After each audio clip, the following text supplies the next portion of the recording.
Captain Veltar felt his ship dying around him. The lights flickered on and off like dying stars. Sparks flew from broken control panels. The air tasted of smoke and fear. His crew moved through the damaged corridors like ghosts, their blue skin pale with terror. The Zephyrian horde had found them 3 days ago. The attack came without warning. One moment they were mapping a new star system. The next moment, death itself was pouring through space toward them. The enemy ships looked like giant insects made of metal and hunger. They wanted to eat everything. Every planet, every person, every thought. "Captain," said his communications officer, her voice shaking. "The engines are almost dead. We have maybe 6 hours left." Veltar closed his 4 eyes and tried to think. His ship, the Serenity's Promise, was the pride of the Galactic Council. It had the best weapons, the strongest shields, the smartest crew. None of that mattered now. The Zephyrians were too strong, too many, too hungry. "Send the distress call," he said. "Send it on all frequencies. Someone has to know what happened here." The message went out into the dark between the stars. It carried their location, their situation, their fear.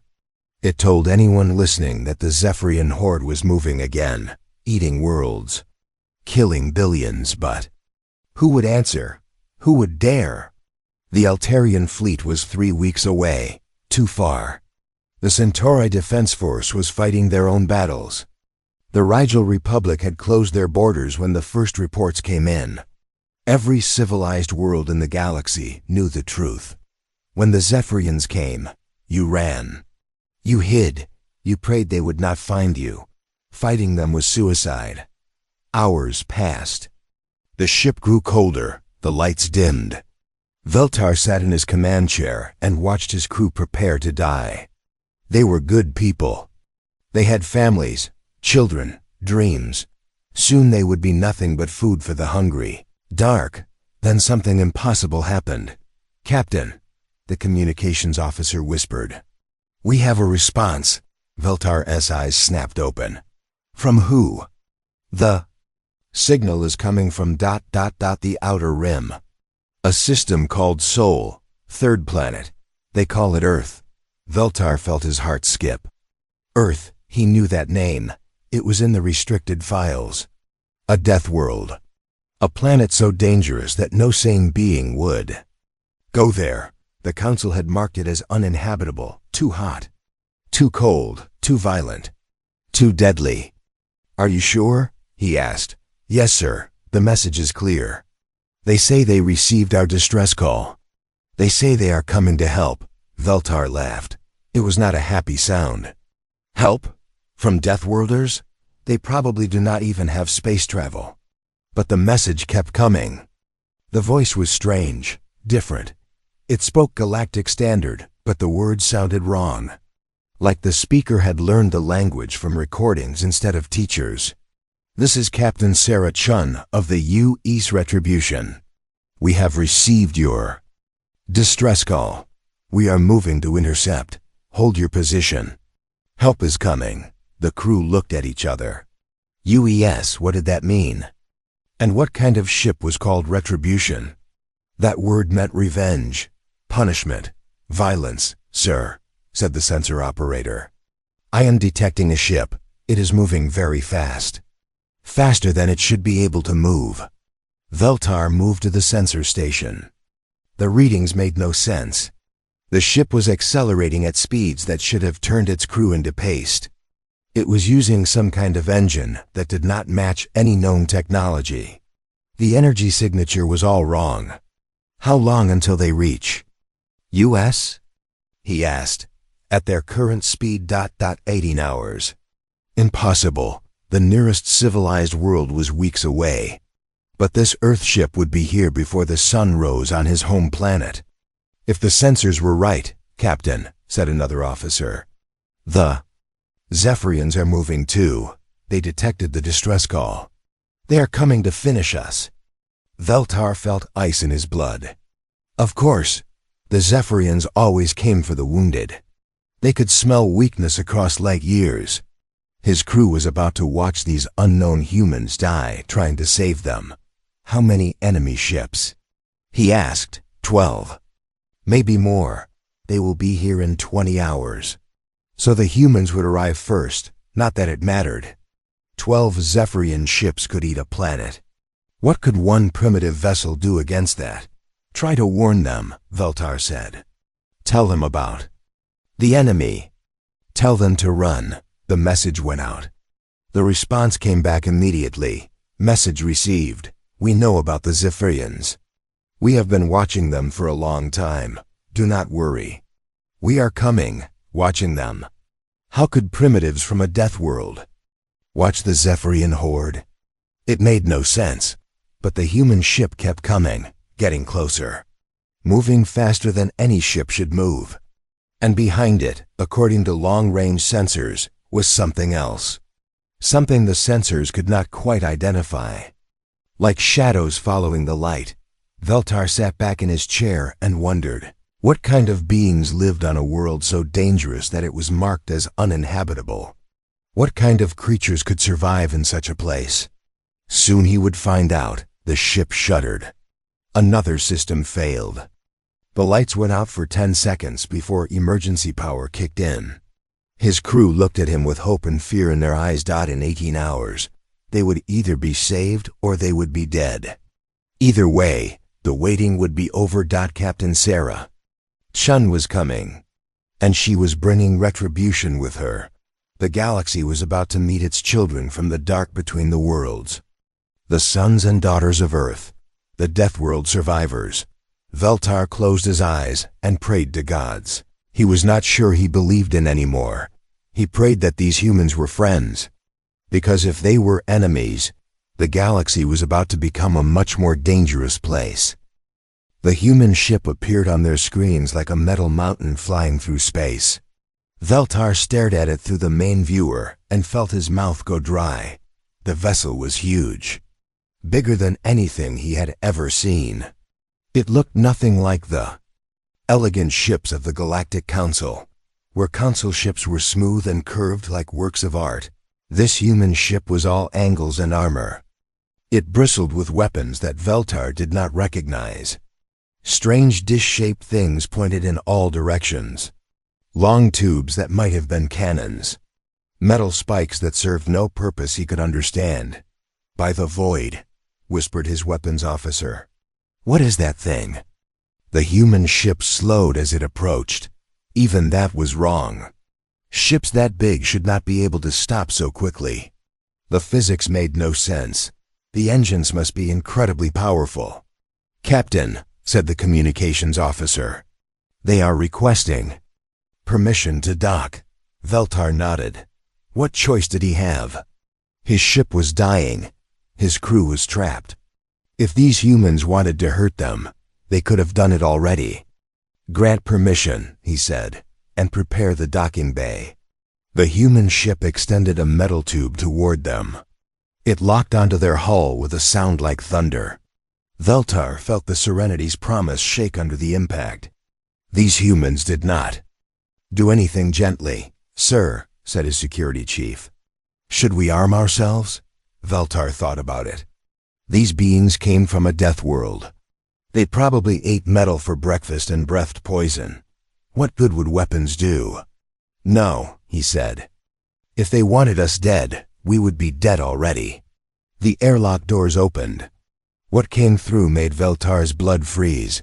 The humans were tall, taller than Altarians. They wore black armor that covered them from head to foot. Their faces were hidden behind dark glass. They moved like predators, like hunters. Each step was careful and controlled. The first human removed her helmet. Veltar saw a face that was both alien and strangely familiar. 2 eyes instead of 4. Hair the color of night. Skin that was pale but looked strong. When she smiled, he saw white teeth that were sharp at the edges. Captain Veltar, she said in perfect galactic standard. I am Captain Sarah Chun of the United Earthship Retribution. We are here to help. Her accent was strange. The words came out flat and hard, like metal hitting stone. But she spoke there. Language better than some council members. How do you know our language? Veltar asked. Chun's smile grew wider. We have been listening to your transmissions for over 100 years. We know many things about the galaxy. 100 years? That was impossible. Humans were supposed to be primitives. They should barely have discovered fire. You have been watching us? Veltar said. Yes, we found your first radio signals in 1924 by our calendar. We have been learning ever since. Languages, technology, politics, history. We know about the council. We know about the trade routes. We know about the wars. Chun gestured to her. Crew. They spread out through the docking bay like they owned it. Their movements were smooth and deadly. These were soldiers. Professional killers who had seen real combat. We also know about the Zephyrian horde, Chun continued. We have watched them destroy 17 civilizations. We studied their tactics, their weaknesses, their mistakes. Veltar felt dizzy. You studied them? How? Long-range observation, intercepted communications, survivor interviews. We are very good at gathering information. A young human with red hair stepped forward. Captain Chun, the enemy ships will be here in 16 hours. 12 vessels, Horde-class destroyers, Chun nodded. Thank you, Lieutenant Davis. She turned back to Veltar. We need to evacuate your crew. Our ship has medical facilities, food, safe quarters. You want us to abandon our ship? Captain, your ship is dying. Life support will fail in 4 hours. Your engines are gone. Your weapons are offline. There is nothing left to save here. Veltar looked around his command deck. This ship had been his home for 8 years. His crew had served with honor. Now it was just a metal coffin drifting in space. What about the Zephyrians? He asked. Chun's face changed. The smile disappeared. Her eyes became cold and hard like winter ice. Leave them to us, she said. Something in her voice made Veltar shiver. This human was not afraid of the horde. She was looking forward to meeting them. The evacuation took 3 hours. Veltar's crew moved through the corridors of the human ship like children in a nightmare. Everything was too big, too loud, too dangerous. The humans were kind but strange. They offered food that burned the mouth and drinks that tasted like metal. Veltar found himself in what the humans called the bridge.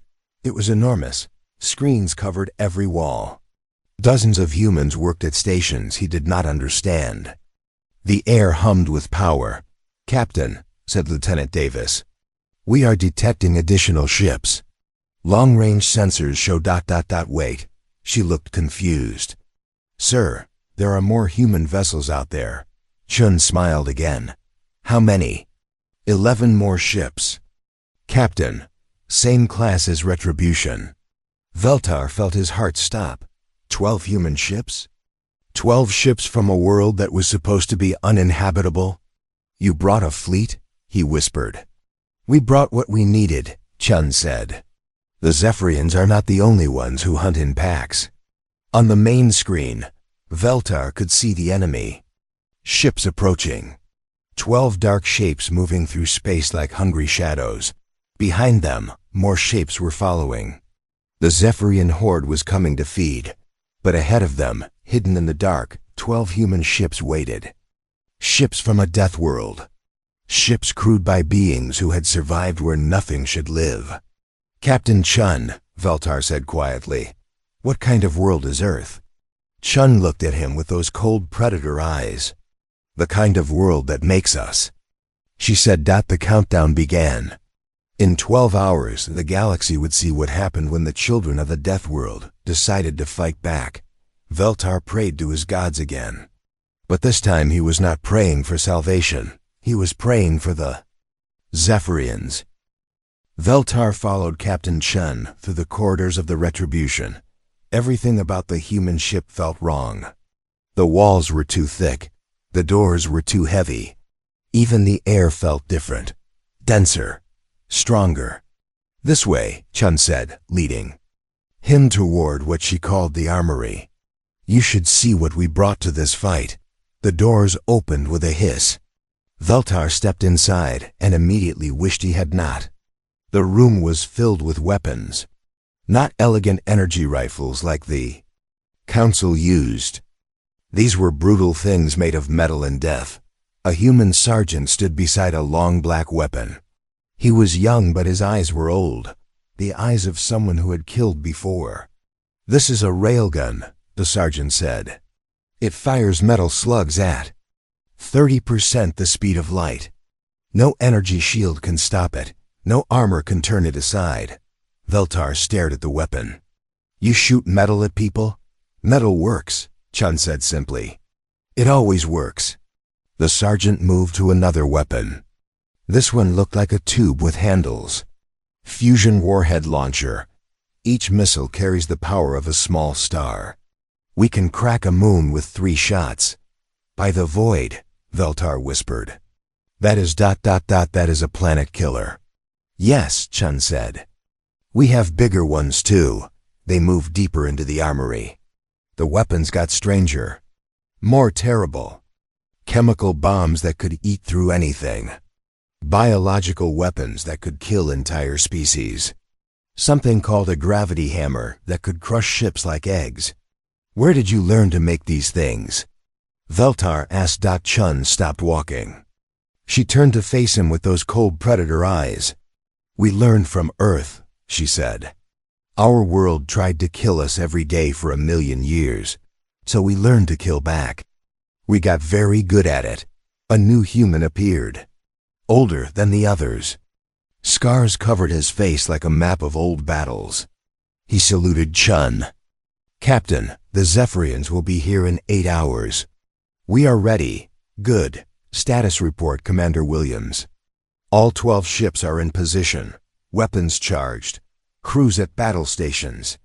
The enemy does not know we are here. Chun nodded. What? About our special cargo? Williams smiled. It was not a nice smile. Ready to deploy, Captain. The science team says it will work perfectly. Veltar felt a chill run through his body. Special cargo? Chun looked at him for a long moment. Then she made a decision. Come with me, she said. You should see this. They took a lift to the deepest part of the ship. The corridors here were different, cleaner, colder. Signs on the walls used words Veltar did not understand. Biohazard, quarantine, danger. They stopped at a window that looked into a laboratory. Inside, humans in white suits worked with something that made Veltar's skin crawl. It looked like black liquid. But it moved wrong, like it was alive. What is that? He asked. We call it the Darwin virus, Chun said. We found it in the deep ocean on Earth. It kills by making things evolve too fast. Cells change so quickly, they forget how to be alive. Veltar backed away from the window. You brought a plague weapon? We brought what works, Chun said. The Zephyrians reproduce by eating other species. This virus will teach them that eating can be dangerous. Commander Williams checked his watch. Captain, the enemy fleet has been spotted. They are moving. Faster than expected. How long? 6 hours, Chun nodded. Signal all ships. Begin deployment. It is time to show the galaxy how Earth fights. They returned to the bridge. Veltar watched as the humans prepared for battle. They did not pray to gods. They did not give speeches about honor. They just worked, checking weapons, running diagnostics. Preparing to kill, Captain, said Lieutenant Davis. The Zephyrian fleet is in formation, 12 ships as expected. They are following standard horde tactics. Of course they are, Chun said. They have never lost a battle. Why would they change? On the main screen, Veltar could see the enemy ships. They looked like giant insects made of metal and hunger. Each one was bigger than a city. Each one carried enough firepower to destroy a world. They outnumber you, Veltar said quietly. Chun laughed. It was a sound like breaking glass. No, she said, "They do not understand numbers. We have been fighting since we crawled out of caves. We have been killing since we learned to think. Every human on this ship is the child of survivors, the descendant of winners." The enemy ships grew larger on the screen. Closer, more terrible. "They think they are the apex predators of the galaxy," Chun continued. "They think nothing can stop them. They are about to learn what happens when predators meet something that evolved on a deathworld." A new alarm sounded. Red lights flashed on the bridge. "Contact in 5 minutes, Davis reported. "All ships report ready." Chun stood up from her command chair. She was not tall, but she filled the room with her presence. Every human on the bridge looked at her with the loyalty of pack animals following their alpha. "This is Captain Chun to all ships," she said into her communicator. "The enemy is here. They came to feed. They came to consume. They came to add our bones to their collection." Her voice grew harder, colder. "They made a mistake. They called for help from Earth, and Earth always answers." The first Zephyrian ship appeared on sensors, then another, then all 12. They moved in perfect formation, confident, unstoppable. "Fire," Chun said quietly. Space lit up with the fury of 12 human warships. Railguns spat metal death at impossible. Speeds, fusion warheads turned night into day. The humans fought like they had been born to it, because they had been. The galaxy was about to learn what happened when you threatened the children of the most dangerous world in known space. The space around them exploded into light and death. Veltar gripped his chair as the retribution shook under the force of its own weapons. On the screen, he watched metal slugs tear through Zephyrian shields like they were made of paper. "Direct. Hit on enemy ship 3, Lieutenant Davis called out. "Their shields are down. Target their engines," Chun ordered. "Do not let them run." The first Zephyrian ship tried to turn away. It was too late. A fusion warhead struck its rear section and turned it into a ball of fire. Pieces of metal flew in all directions like deadly rain, but the other 11 ships kept coming. They fired back with weapons that could melt planets. Beams of pure energy lanced through space toward the human fleet. "Evasive maneuvers," Chun said calmly. The retribution moved like a living thing. It twisted and rolled through space, dodging the enemy fire. The other human ships did the same.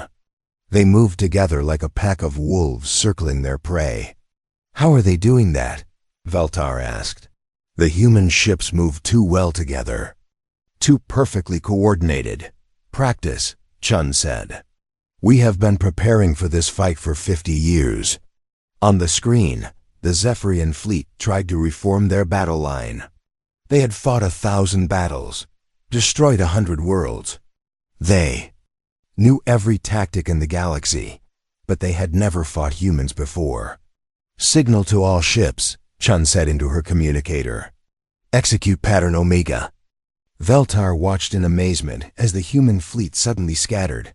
They broke apart like leaves in the wind. The Zephyrians tried to follow, but they could not track 12 targets at once. Then the humans struck. They came from every direction. At the same time, above and below, left and right, front and rear. The Zephyrians found themselves surrounded by enemies that moved faster than they should move, and hit harder than they should hit. "Impossible," Veltar whispered. "How are they doing this?"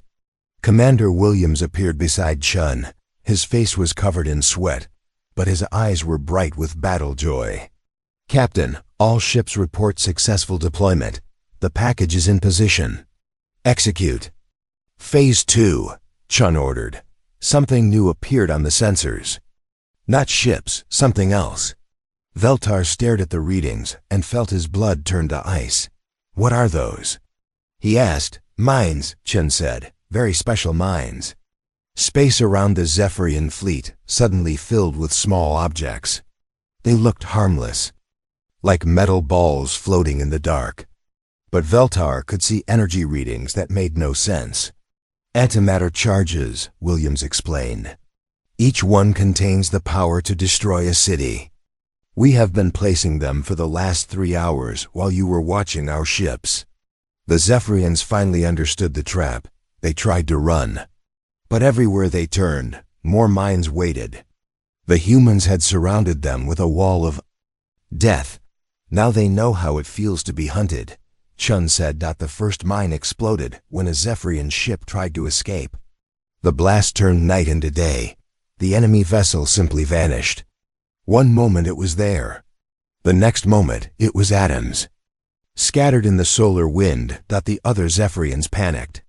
They fired wildly in all directions. They rammed into each other trying to escape. They forgot their formations and their tactics and their 1,000 years of experience. They became prey. This is how you fight a war, Chun said to Veltar. Not with honor, not with rules. With victory. Another Zephyrian ship died. Then another. The human fleet moved through the chaos like sharks through blood. They picked off the enemy ships one by one, methodically, professionally, without mercy. Captain, Davis called out. We are detecting more ships. Long-range sensors show a massive fleet approaching. Chun's eyes went wide. How many? Over 100 ships, Captain. It looks like the main Zephyrian battle fleet. Veltar felt his heart stop. 100 ships. The humans had won this battle, but they could not fight an entire fleet. No one could. Chun stared at the sensor readings for a long moment. Then she smiled. It was the most terrifying thing Veltar had ever seen. Signal to Earth Command, she said. Tell them the trap is working perfectly. Trap? Veltar asked. Did you really think we came here with just 12 ships? Chun asked. Did you think we would risk everything on one battle? The main screen changed. New contacts appeared on the sensors. Ships emerging from behind asteroids. Ships rising from the dark side of planets. Ships uncloaking from stealth fields. The United Earth Fleet, Chun announced. 144 ships.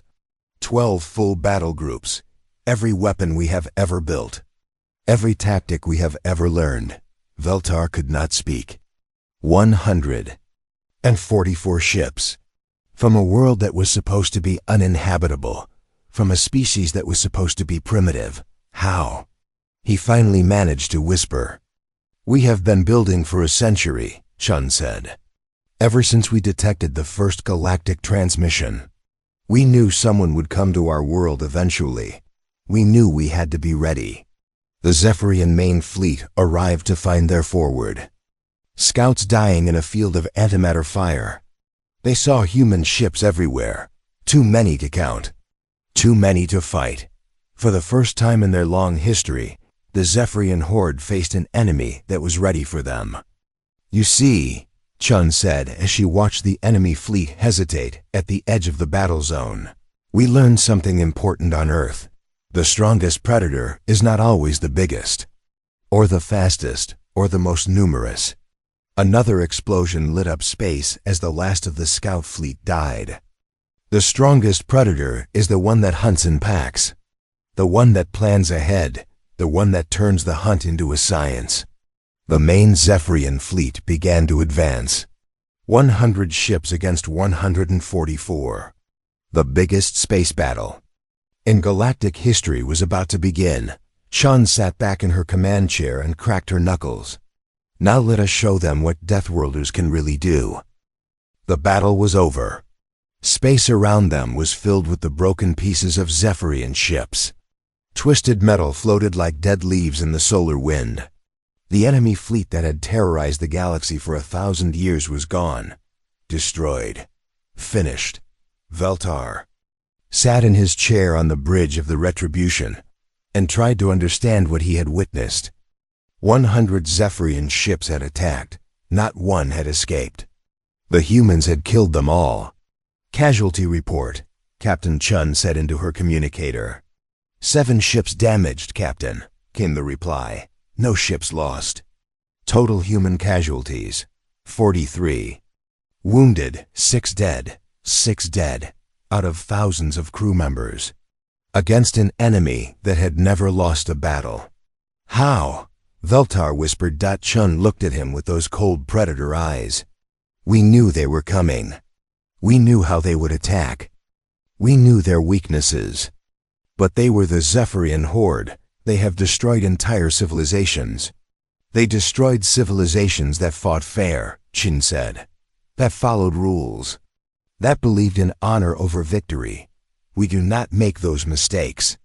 On the main screen, Veltar could see human ships moving through the wreckage. They were collecting samples, studying the enemy technology, learning from their victory. What will you do now? He asked. Chun was quiet for a long moment. Then she spoke into her communicator.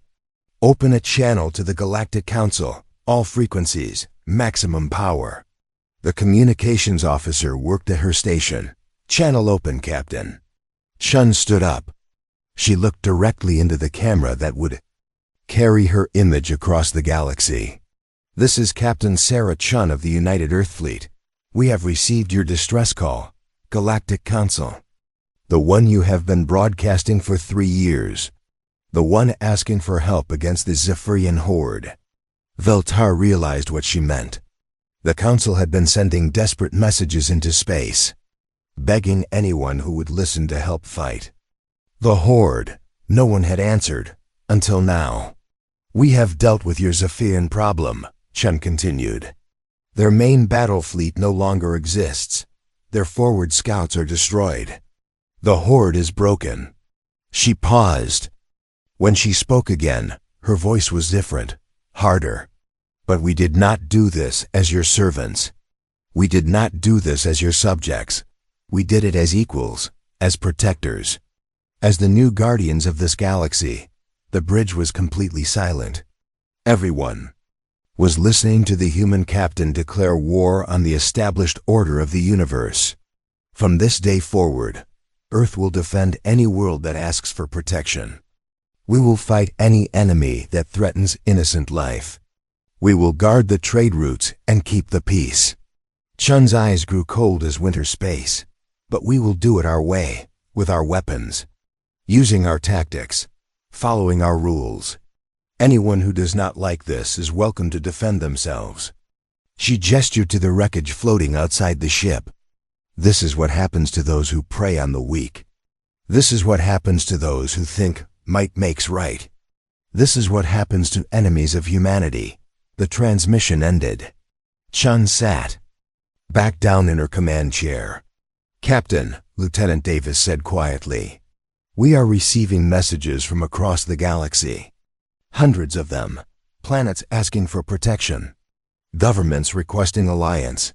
Species wanting to join with Earth. And the Council? Chun asked.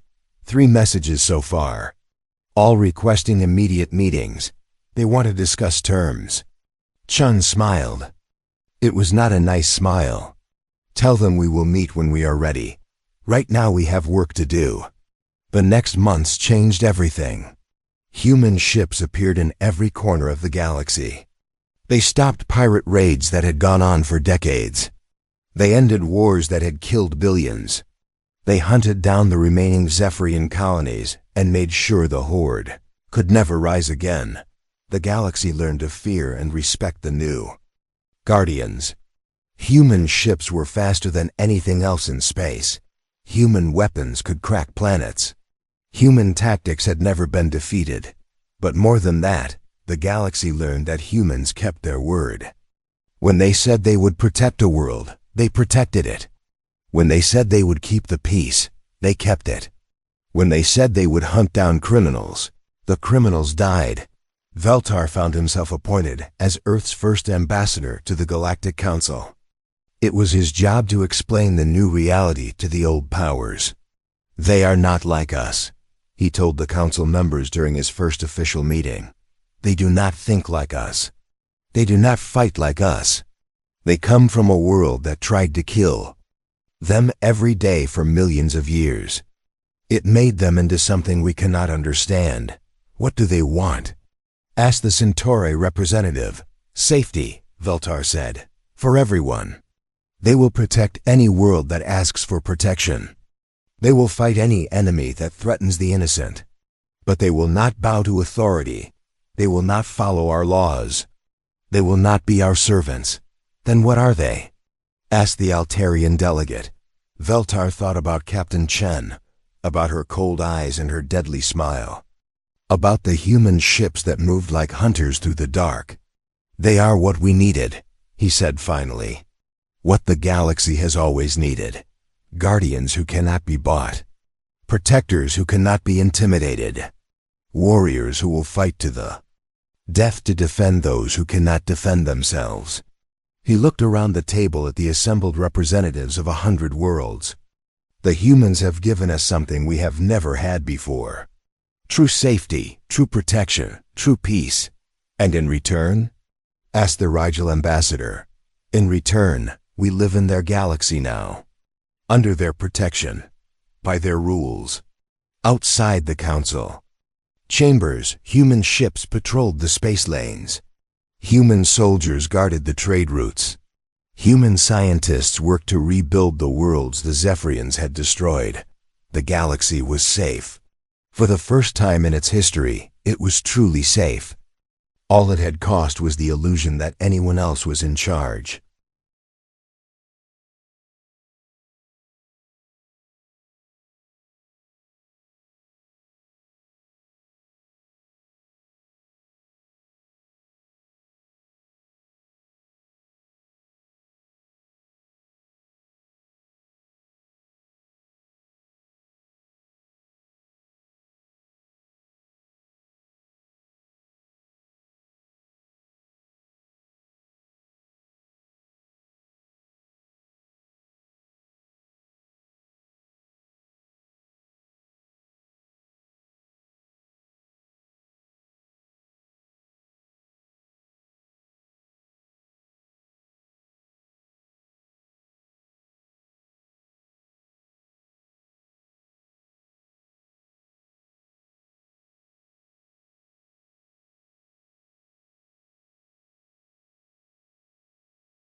The war was lost.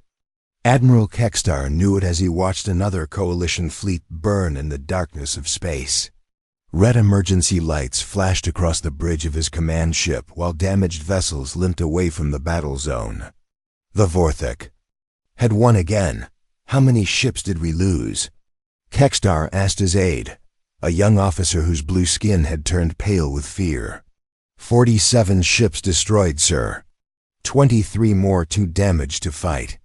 The aide's voice shook as he read the numbers. The Vorthik lost only 3 ships. Kekstar closed his 4 eyes and let out a long breath. In 3 months, the enemy had taken 12 star systems. Their biomechanical ships were like nothing the galaxy had ever seen. They could heal themselves during battle and grow stronger. As they consumed destroyed coalition vessels, traditional weapons barely scratched their living hulls. Sir, we have a message from the High Council, another officer called out. They want to speak with you right away. The hologram of Council. Leader Vexana appeared above the bridge. Her ancient face looked tired and desperate. Admiral, we are running out of options. The Vorthik fleet is heading toward the core worlds. If they take those systems, the war is over. What do you want me to do? Kekstar asked. We have tried everything. Our best weapons cannot stop them. There is one more option, Vexana said quietly. Something we found in the outer rim. A ship from the old archives. It belonged to a species called humans. Kekstar had heard of humans before. They were a small species that had disappeared from the galaxy long ago. Most people thought they were extinct.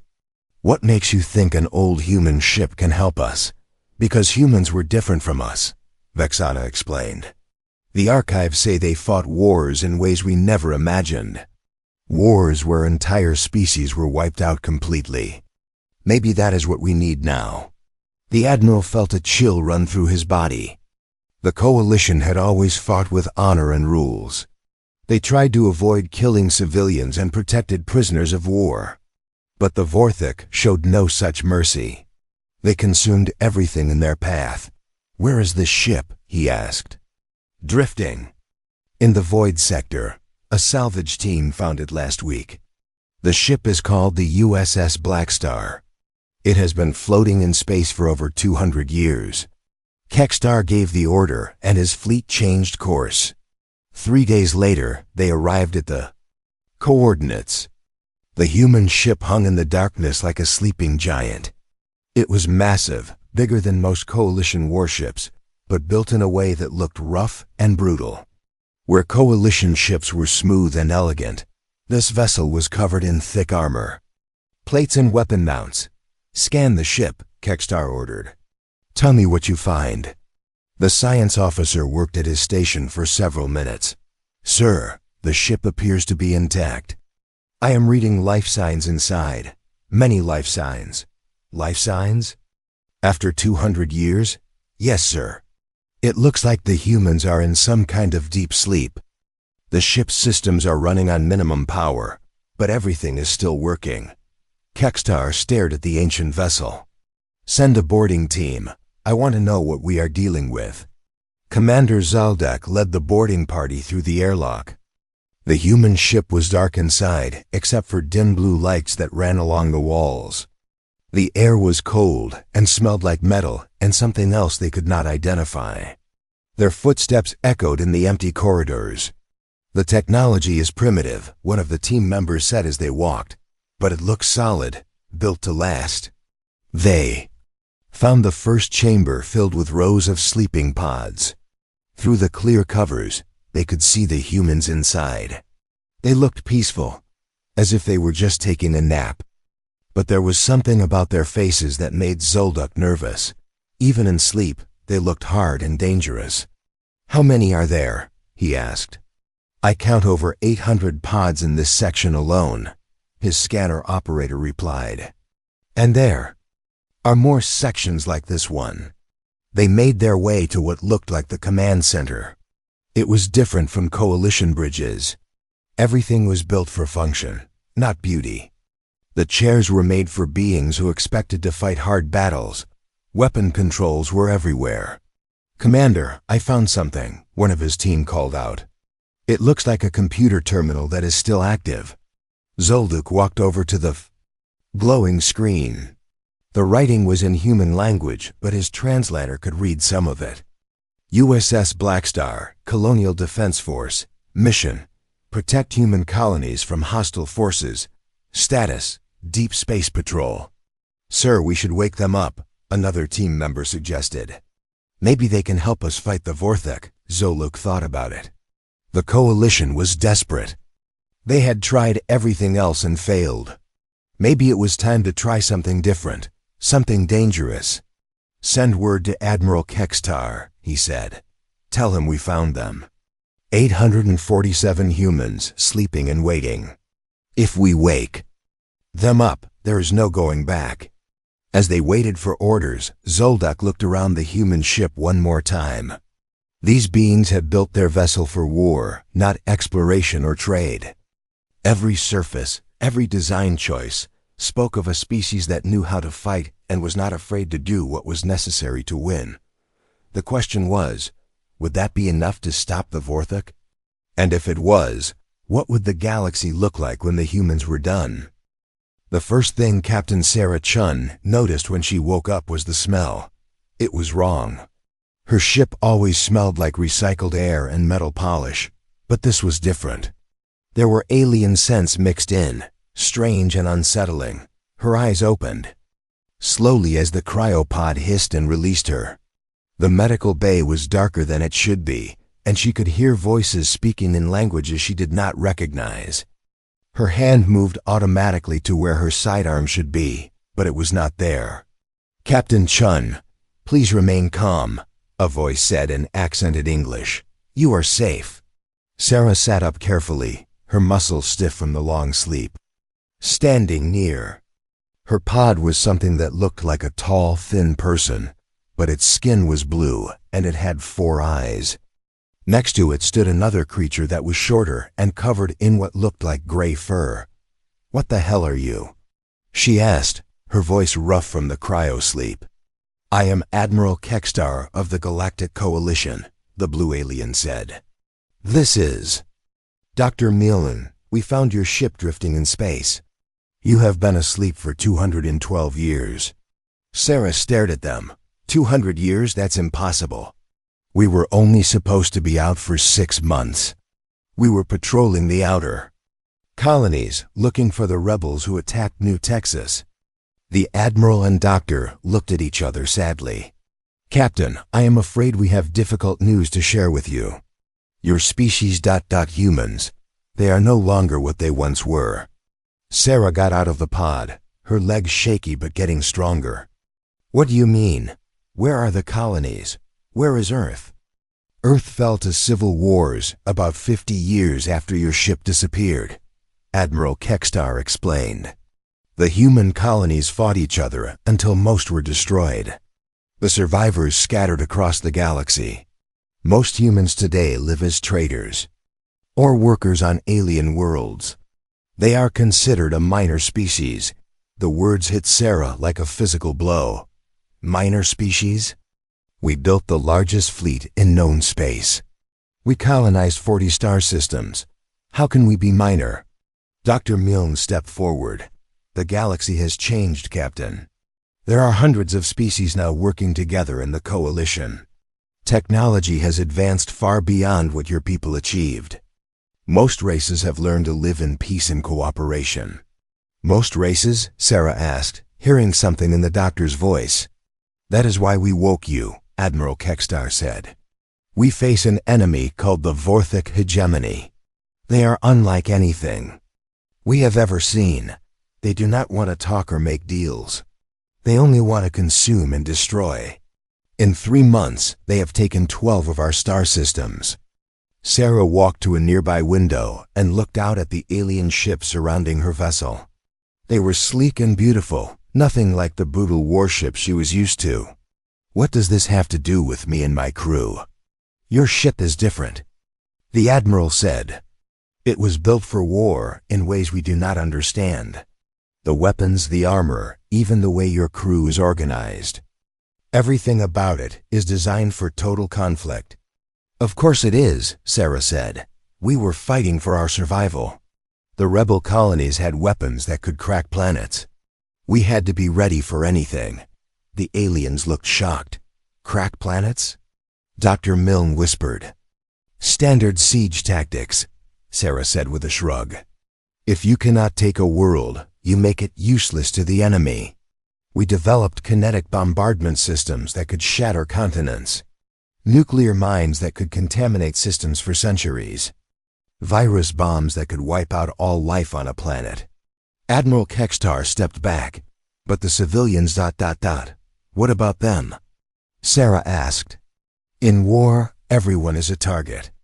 The rebels taught us that when they hit the civilian transports at Kepler Station, 2 million people died in 30 seconds. After that, we stopped playing nice." The room was quiet for a long moment. Finally, Admiral Kekstar spoke again. "This is exactly why we need you. The Vorthic do not follow the rules of war that we know. They eat entire populations. They turn captured ships into more of their own vessels. Our weapons barely hurt them because we designed them for civilized warfare." Sarah laughed, but it was not a happy sound. Civilized warfare. That is your problem right there. War is not civilized. War is about killing the other guy before he kills you. It is about making the enemy so afraid that they never want to fight you again. Will you help us? The Admiral asked. Sarah looked at the alien ships again. They were pretty and advanced, but they looked fragile. Like toys built by people who had never faced real danger. What happened to the rest of my crew? They are still in cryosleep. We wanted to speak with you first. Wake them all up, Sarah ordered.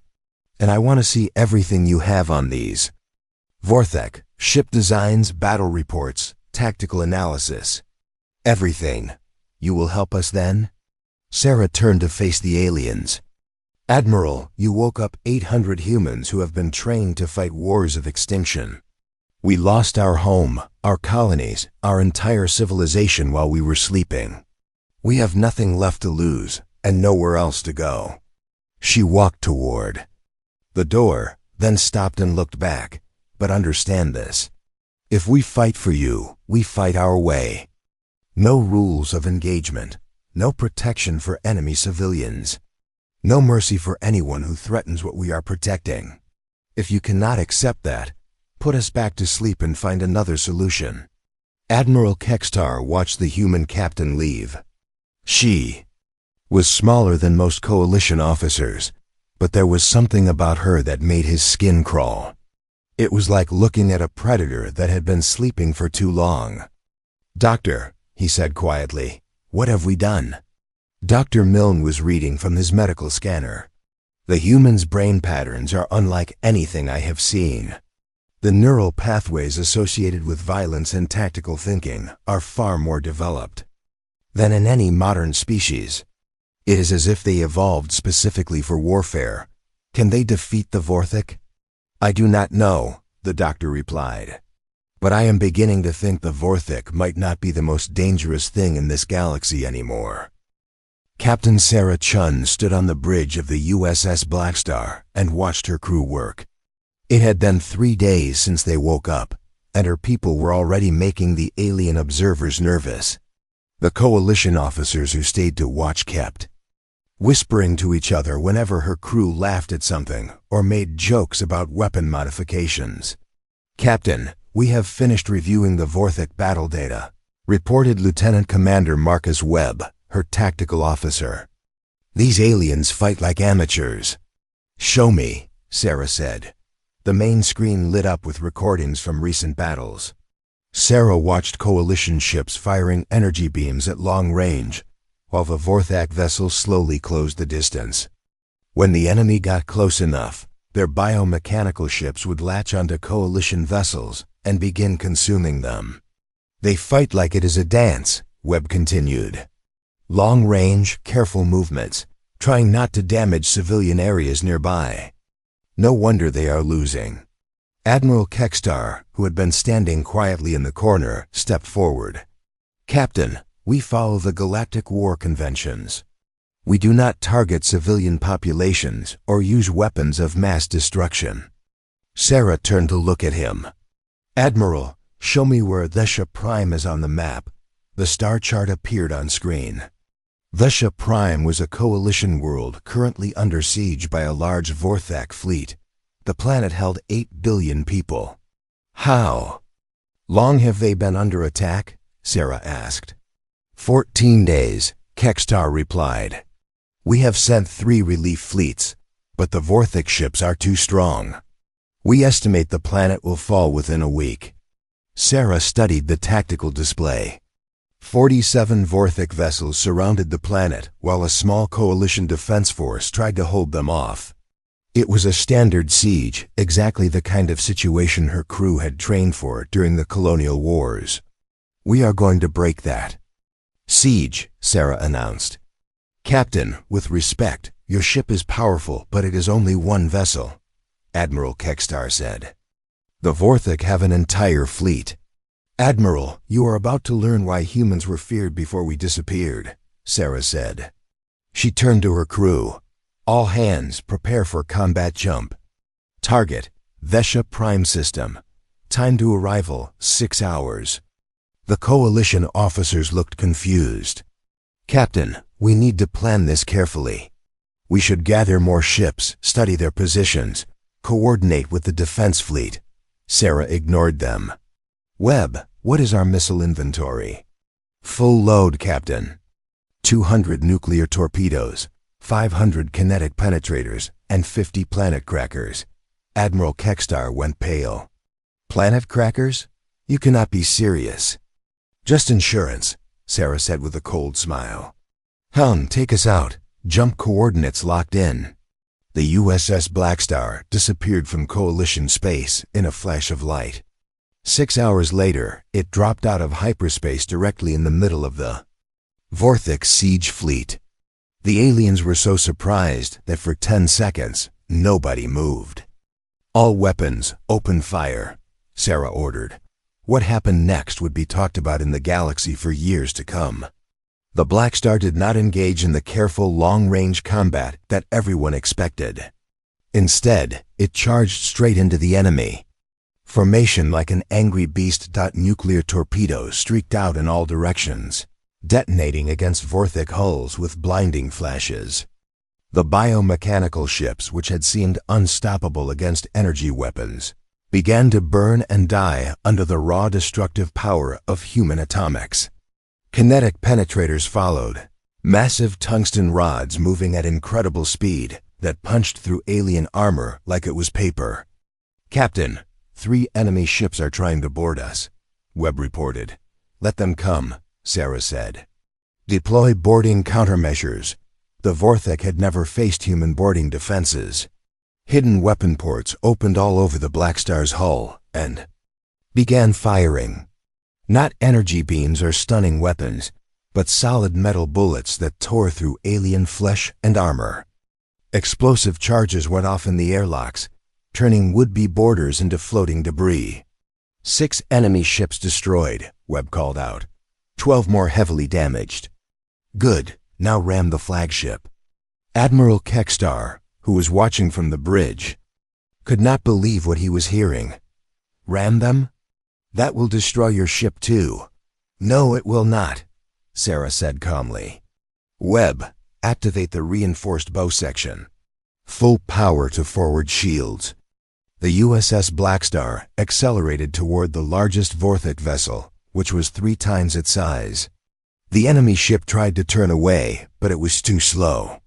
The human warship struck it head-on with such force that the impact could be seen from the planet below.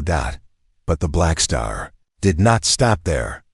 It pushed through the wreckage of the enemy flagship and kept firing. Its weapons had been designed to work even while ramming, and they cut through the damaged Vorthik ship like a sword through flesh. Flagship destroyed, Webb reported. Enemy fleet is breaking formation. What followed was not a battle but a slaughter. The Vorthik ships, which had never faced such aggressive tactics, tried to retreat. But Sarah had positioned her ship to cut off their escape routes. One by one, the alien vessels were hunted down and destroyed. Captain, we are receiving a transmission from the planet, the communications officer said. The defense fleet wants to know if we need assistance. Sarah looked at the tactical display. 47 enemy ships had been reduced to debris and floating bodies. The entire engagement had lasted less than 30 minutes. Tell them the siege is broken, she said. Also tell them to start scanning for survivors. Survivors? Admiral Kekstar asked. Vorthik survivors, Sarah explained. We need to make sure none of them escape to report what happened here. This only works if the enemy does not know what hit them. The Admiral stared at her.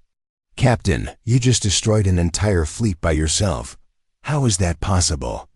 Sarah walked to the viewport and looked out at the wreckage floating in space. Admiral, your people have forgotten something important. There is a difference between fighting a war and fighting to survive. We fought for survival for so long that we became very good at killing things. She turned back to face him. The Vorthik are used to fighting civilized species who follow rules and worry about honor. They have never faced a species that fights like we do, a species that treats every battle like it might be the last one. What happens now? Kekstar asked. Now we hunt, Sarah said. Every Vorthik ship, every base, every planet they control. We are going to show them what humans do to things that threaten our friends.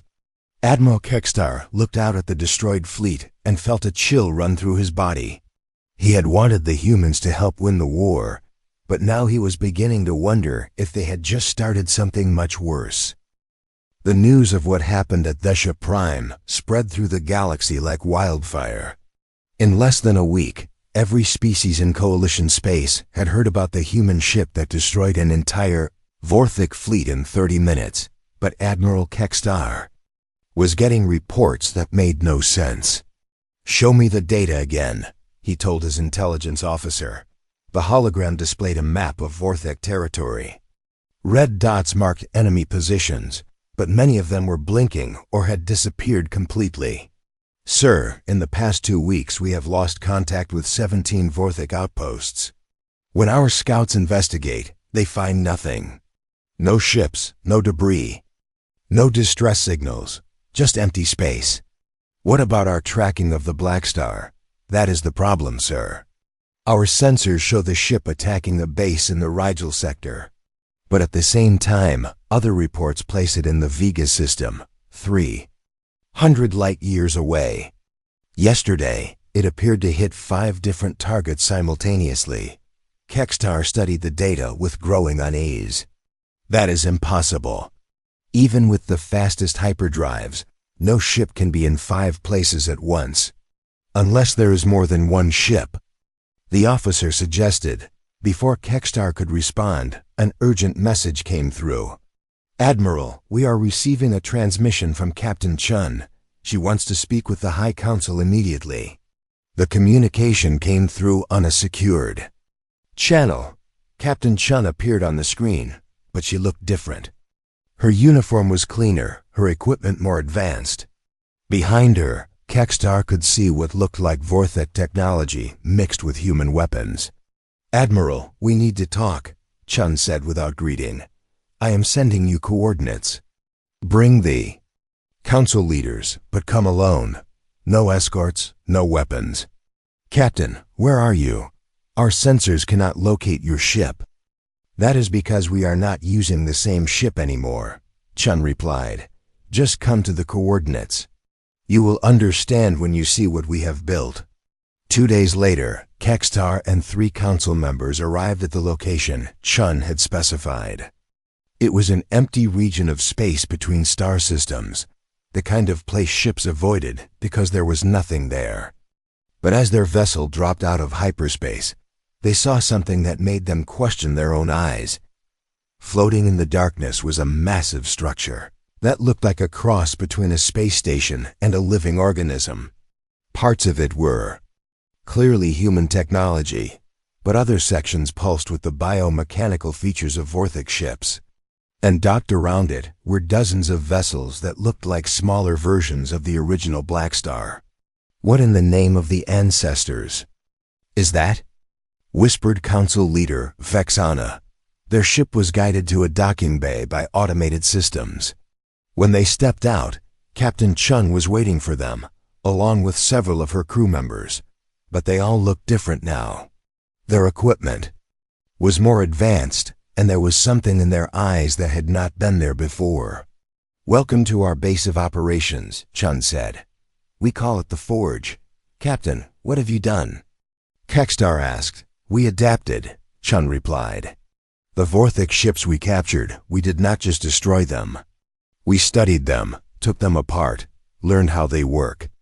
Their biotechnology is actually quite useful when you know how to control it."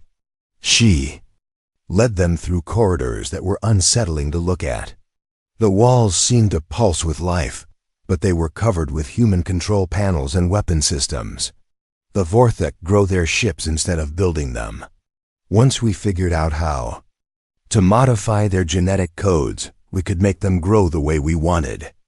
"You are using their own technology against them?" Vexana asked. "More than that," said Lieutenant Commander Webb, who joined the group. "We are improving it. Human weapon systems combined with Vorthik biotech. Ships that can heal themselves. but also carry nuclear warheads. Vessels that can reproduce like living things, but follow human tactical programming. They entered a large chamber where Kekstar could see the production line. Vorthic biopods were being modified with human technology, growing into new ships that looked like deadly hybrids. Workers in protective suits moved between the growing vessels, installing weapon systems and control interfaces. "How many ships have you created?" Kekstar asked. 47 so far, Chun replied. "Each one is commanded by a team of my people, and can operate independently. They are faster than the original Black Star, harder to detect, and much more deadly." "The attacks we have been hearing about," Vexana said slowly. "Your ships are hitting Vorthic positions all across their territory." "Correct," Chun said. "We are not just fighting them. We are hunting them. Every ship, every base, every world. They control. We track them down and we eliminate them completely." Admiral Kekstar felt sick. "Captain, you are talking about genocide." "No," Chun said firmly. "Genocide is what the Vorthic were doing to you. What we are doing is pest control." She led them to another chamber where captured Vorthic were being held in containment fields. The aliens looked terrified, pressing themselves against the barriers whenever humans walked by. "We have learned a lot from our prisoners," Chun continued. "The Vorthic are not as unified as they appeared. They have different castes, different loyalty structures. Once we understood that, it became much easier to turn them against each other." "Turn them against each other?" Webb asked. "Psychological warfare," Chun explained. "We release modified Vorthic ships back into their territory. Ships that look normal but carry human programming. They spread paranoia and distrust through their fleets. Now the Vorthic spend as much time fighting each other as they do running from us." One of the council members, an elderly being with tentacles instead of arms, spoke up. "Captain Chun, what you are describing sounds more like torture than warfare." Chun turned to face him, and her expression was cold. "Council member Trelek, in the past month, how many coalition worlds have the Vorthic attacked?" "None," Trelek admitted. "How many coalition ships have they destroyed?" "None." "How many coalition civilians have died in Vorthic raids?" "None. But ... Then, our methods are working," Chun interrupted. "You hired us to solve a problem. We are solving it." Admiral Kekstar looked around the alien structure with growing horror. "Captain, you have become something terrible." "No, Admiral," Chun replied. "We have become something necessary. The galaxy forgot that sometimes, to protect innocent life, you have to be willing to do horrible things. The Vorthic understood only strength and fear, so we gave them both." She walked to a large viewport that showed space around the forge. "In 2 weeks there will be no more Vorthic fleets. In a month, there will be no more Vorthic worlds. In 6 months, the galaxy will be safe from them forever. And then what?" Vexana asked. "What happens to your war machine when there are no more enemies to fight?" Captain Chun smiled, but there was no warmth in it. "Then we go home, Council Leader. Back to Earth to rebuild what we lost, and we take our new technology with us." As the coalition leaders returned to their ship, Admiral Kekstar could not shake the feeling that they had just witnessed the birth of something far more dangerous than the Vorthic had ever been. The humans had not just won the war. They had transformed into the perfect predators, and now they had the tools to grow stronger than anyone could imagine. The silence started slowly. At first, coalition intelligence officers thought their sensors were malfunctioning. Reports from the front lines stopped coming in. Scout ships sent to investigate Vorthic positions found empty space where enemy fleets should have been. Admiral Kekstar stood in the Coalition Command Center, staring at a star map that made no sense. Every red dot that had marked a Vorthic presence was now gray, indicating no detected activity. When was the last confirmed Vorthic sighting? he asked his intelligence chief. 47 days ago, sir. A single ship fleeing through the outer rim. It disappeared into deep space and has not been seen since. What about their home worlds, the planets they conquered? Empty, sir. Our long-range scans show the planets are still there, but there are no energy signatures, no communications, no movement of any kind. Kekstar felt a chill run down his spine. Send a fleet to investigate the Vorthak home system. I want to know what happened there. 3 days later, the investigation fleet returned with data that left the entire coalition leadership speechless. The Vorthak home system contained 5 planets that had once held billions of the biomechanical aliens. Now the worlds were completely lifeless. Not destroyed, not bombed into rubble, but simply empty, as if every living thing had just vanished. There are no bodies, the fleet commander reported. No debris, no signs of battle. The cities are intact, the infrastructure is undamaged, but there is nothing alive. Not even bacteria.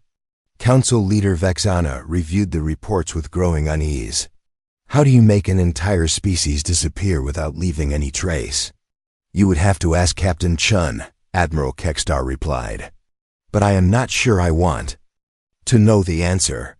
As if summoned by his words, a communication request came through the main console. The screen flickered to life, showing Captain Chun on the bridge of what looked like the original USS Blackstar. But Kekstar could see that even this ship had been modified with Vorthak technology. Admiral, Council Leader, Chun said with a polite nod, I wanted to inform you that our mission is complete. Complete? Vexana asked. Captain, what exactly have you done? We eliminated the threat as requested, Chun replied calmly. The Vorthak hegemony no longer exists. But where are they? Kekstar demanded. We have searched their territories and found nothing. No bodies, no wreckage, nothing. Chun's expression remained neutral. What did you expect to find, Admiral? Evidence. Proof of what happened to them. Why would you need proof of something that never existed? Chun asked. The words hung in the air like a physical weight. Vexana leaned forward. Captain, what do you mean, never existed? I mean exactly that, Chun said. Check your historical databases, search your archives.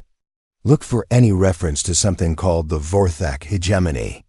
With growing dread, Admiral Kekstar accessed the Coalition's central database. He searched for Vorthak, for the war records, for the battle reports he had filed himself. The computer returned the same message every time, no results found. This is impossible, he whispered. The war lasted months. Thousands of my people died fighting them. Did they? Chun asked. Can you prove that? Do you have any evidence that this war ever happened? Kekstar frantically searched through his personal files, his communication logs, his official reports. Everything related to the Vorthak had simply vanished. Even his own memories were starting to feel uncertain, like trying to remember a half-forgotten dream. What have you done? Vexana asked, her voice barely a whisper. We solved your problem. Chun said, you wanted the threat eliminated completely. So we eliminated it. Not just the ships, not just the soldiers, but the very idea of them. Every record, every mention, every trace of their existence has been removed from history. That is impossible, Kekstar said. You cannot erase an entire species from history. Can't. We? Chun asked. We captured their biotechnology, remember? Including their data storage systems and communication networks. Every bit of information they ever recorded. Every memory they ever shared through their collective consciousness. We didn't just destroy their bodies, Admiral. We destroyed their legacy.